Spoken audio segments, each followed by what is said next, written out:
Tuloy-tuloy na ho tayo sa programang Kabayan at makakausap po natin ngayon ang presidente ng Manibela. Alam niyo naman itong grupong to, itong transport sector ang talagang grabing tinatamaan itong sunod-sunod na pagtaas ng presyo ng petroleum products. Although meron namang announcement ng rollback bukas, pero ang balita namin itong Manibela, itong grupo ho na ating makakapanayam ay nagkakasana ng isang tigil pasada sa Miyerkules. O alamin natin kung ano ang bakit magkakasa sila ng ganitong tigil pasada. Sa linya ng telepono ang laging suki dito sa DZMM Teleradio, si Mar Valbuena Jr. Mar, good morning. Si Danny Buenafe sa Kabayan. Umaga po, Sir Danny. Magandang umaga po sa lahat po ng nakikinig. Okay, Mar, salamat sa oras na ibinigay mo. For now, ang balita namin ay meron kayong schedule yung Manibela uli sa Miyerkules na tigil pasada? Opo, protesta po natin ito sa kawalang aksyon ng ating pamahalaan sa gitna ng krisis na nananatiling mataas ang presyo ng produktong petrolyo na kung saan ay dapat ay mag-rollback na ito doon sa dating 55 o mas mababa pa. Dahil nga po na pisto natin na sa pagdinig sa Senado, sa Kongreso na ang taas presyo po nila ay stock pa lang nung panahon na sila ay na sumiklab itong gera, ay nagtaas na po sila ng presyo. So ibig sabihin po, yung pinambili ng petrolyo para sa ngayong buwan ay ang puhunan nito ay galing po sa taong bayan.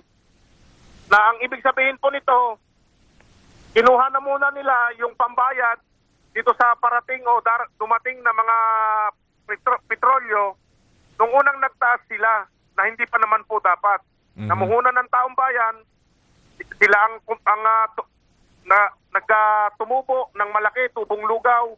Kawawa po ang mga tsuper na talagang naghihigaw po ngayon. Pero Mar, alam ko bukas merong announcement na rollback at kinumpirma na ho ito ng Pangulong Marcos. Mga mahigit almost 21 pesos ang diesel, 20.89, ang gasolina 4.43, ang kerosene 8.50. At meron tayong inaasahan anytime this morning or mamayang hapon announcement din sa excise tax kung tatapyasin or totally aalisin. Pero hindi ba ito mga positive developments para sa inyo, sa grupo ninyo mga tsuper?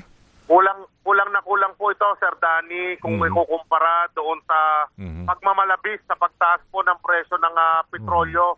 Kagaya po ng sabi ko kanina, ang presyo po ang ng petrolyo na dumating po sa ating bansa ay bayad na natin.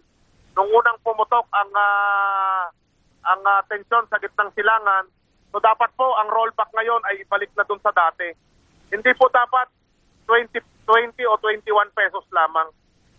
Pero yung parang 'di ba paliwanag ng mga oil companies doon sa mga naririnig ko at sinabi ni Energy Secretary Sharon Garin, yung replacement cost kasi mahal na rin yung pag-aangkat nila dahil nga naapektuhan na sila dahil doon sa pagsasara ng Strait of Hormuz. So ibig sabihin yung pagbili nila kung just in case yung dating old stock nila maibenta nila, they have to buy a bigger dahil nga tumaas yung crude oil sa world market.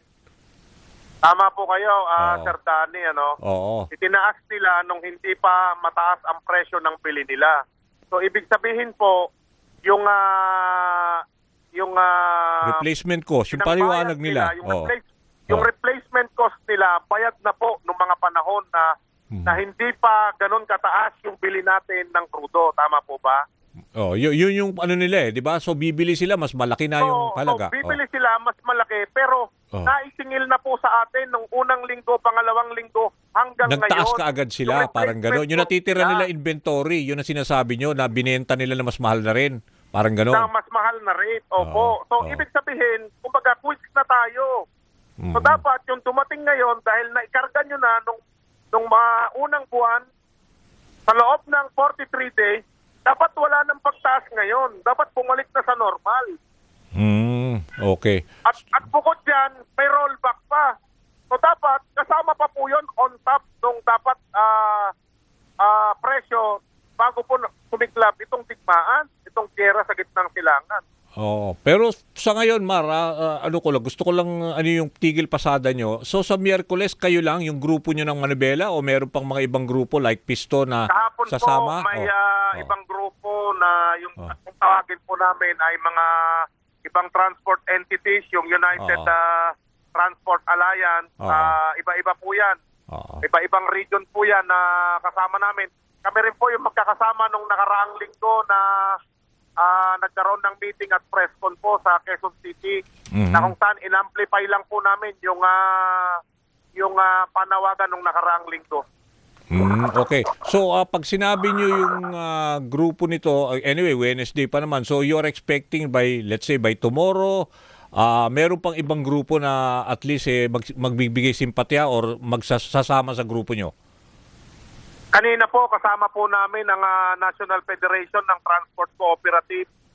Bawal nga lamang sa kanila po ang magsalita pero nandito po sila kanina. Ang tawag naman po nila doon ay transport holiday, hindi po transport strike. Beginning Wednesday din? Opo, beginning Wednesday, sabay-sabay po kami. Pag sinabi nyo pag ganyan transport holiday Wednesday, mga gaano kalaki yung, let's say, grupo, ang NCR, tingin nyo, maapektuhan talaga? Anong mga ruta yan? Halos lahat po ng ruta sa NCR, Sir Danny, ay makakasama po natin. Yung sinasabi nila na 86% na consolidated na ay makakasama po natin. Okay. Sige, maraming salamat, Mara, at sana naman magkaroon ng at least, 'di ba?